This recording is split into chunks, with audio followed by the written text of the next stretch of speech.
Good evening to all of you. Next topic is concurrent deviation method. पिछली बार हमने पढ़ा था पहले कार्ल पेयर्सन्स कोएफिशिएंट ऑफ कोरिलेशन, उसके बाद हमने पढ़ा स्पेरमैन्स रैंक कोरिलेशन मेथड। आज हम पढ़ेंगे concurrent deviation method। ये सबसे simplest method of finding correlation between the two variables है। इस मेथड में हम direction of change that is positive और नेगेटिव, हमारे पास पॉजिटिव और नेगेटिव डायरेक्शन और उसका मैग्नीट्यूड ऑफ वेरिएशंस को हम कंसिडर करते हैं। दिस मेथड जो है it gives us general idea of the direction of covariation between the two variables. Coefficient of correlation by concurrent method is obtained by the formula RC is equal to plus minus under root of plus minus 2C minus n divided by n, where RC is the coefficient of correlation by concurrent deviation method. C is equal to the number of concurrent deviations, that is the number of positive products of dx and dy. dx and dy are the deviations of x and y series.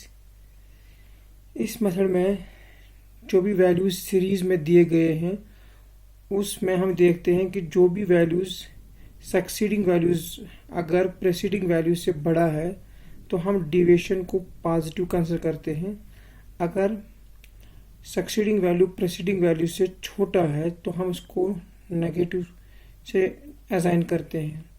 अगर प्रेसीडिंग और succeeding value same है तो हम deviation को zero consider assign zero मानते हैं। n जो होता है n होता है number of pairs of deviation is compared.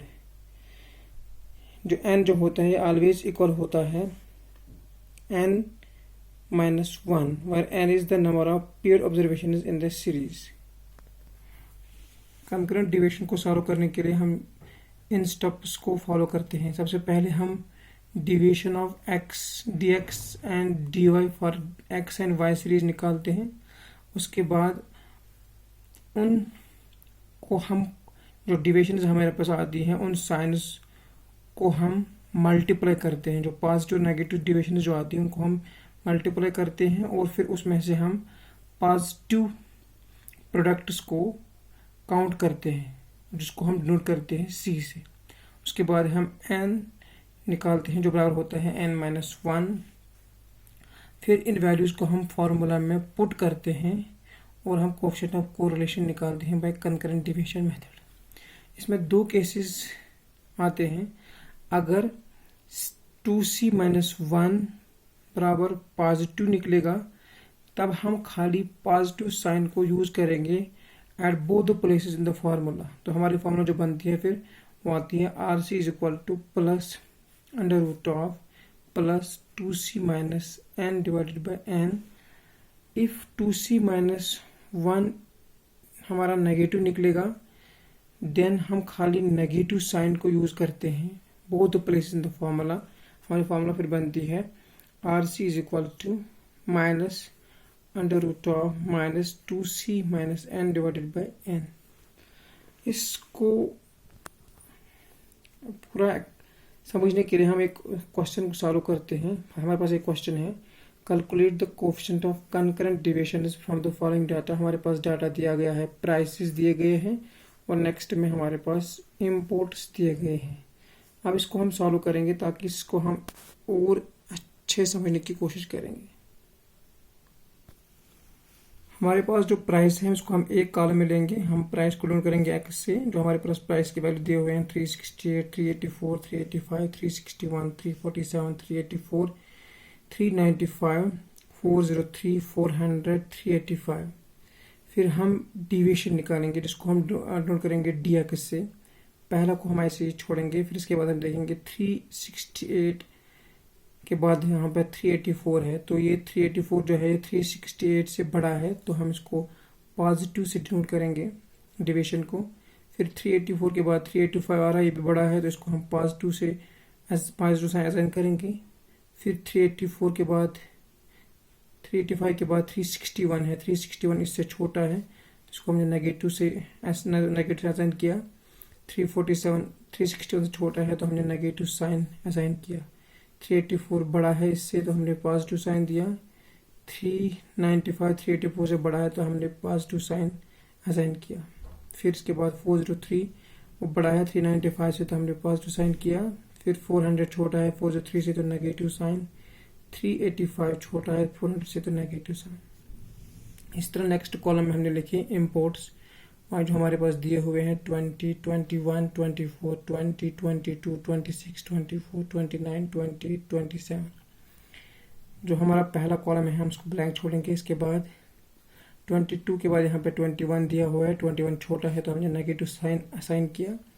21 के बाद 24 है, 24 बड़ा है तो हमने पॉजिटिव साइन असाइन किया। 24 के बाद 20 है, छोटा है तो हमने नेगेटिव साइन असाइन किया।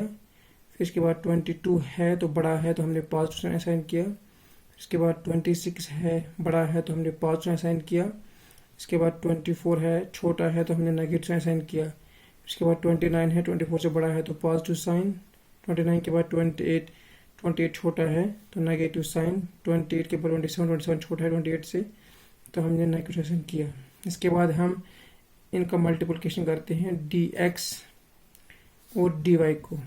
पहला कॉलम ब्लैंक ही रहेगा, दूसरे कॉलम में positive sign into negative sign, plus minus हो गया माइनस, प्लस प्लस हो गया प्लस, माइनस इंटू माइनस हो गया प्लस, माइनस इंटू प्लस हो गया माइनस, प्लस इंटू प्लस हो गया प्लस, प्लस इंटू माइनस हो गया माइनस, प्लस इंटू प्लस हो गया प्लस, माइनस इंटू माइनस हो गया प्लस, माइनस इंटू माइनस हो गया प्लस। इसके बाद हमें इस कॉलम में से गिनने हैं कि कितनी पॉजिटिव साइन आए। एक पॉजिटिव साइन, 2, 3, 4, 5, 6। तो हमने लिखा सी जो हमारा आया वो आया 6। अब हमारे पास ये टोटल जो है n ये 10 हैं तो देयरफॉर हमारे पास जो n निकालना है, छोटा n जो बराबर होता है n-1। हमारे पास बड़ा वाला n जो है वो 10 है और एक फॉर्मूला का है 10 में से 1 गए तो 9। अब हम also value of 2c minus n, 2 रहेगा, c के बदले हम 6 लिखेंगे क्योंकि हमारे पास 6 पॉजिटिव साइन आए और माइनस n हमारा जो आया n छोटा वाला n जो आया और 9 आया तो 2, 6, 12 माइनस 9 वो हो गया 3। तो 3 जो है ये पॉजिटिव है तो इसलिए जो हमारी फॉर्मूला रहेगी तो हमारे पूरे फॉर्मूले में दूसरी जगह पे पॉजिटिव सिग्नेचर रहेंगे। देयरफॉर हमारा कोरिलेशन आरसी जो होगा वो प्लस साइन लेगा, plus under root of plus 2c minus n divided by n which implies to RC is equal to plus 2c हमारा ऊपर आया था, 2c हमारा वैल्यू आया था 2, 6, 12 तो हम 2 इंटू 6 हो गया 12 आएगा यहाँ पे। n हमारे पास 9 आया था डिवाइडेड बाय 9 तो यहाँ पे 12 माइनस 9 हो गया 3 डिवाइडेड बाय 9 जो वैल्यू आ रही है वो आ रही है अंडर रूट ऑफ 0.333। फिर जब हम इसको स्क्वायर रूट करेंगे तो इसका साइन आ रहा है प्लस 0.577।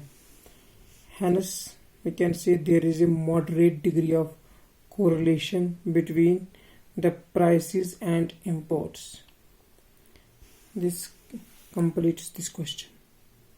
Next में हम next topic देखें।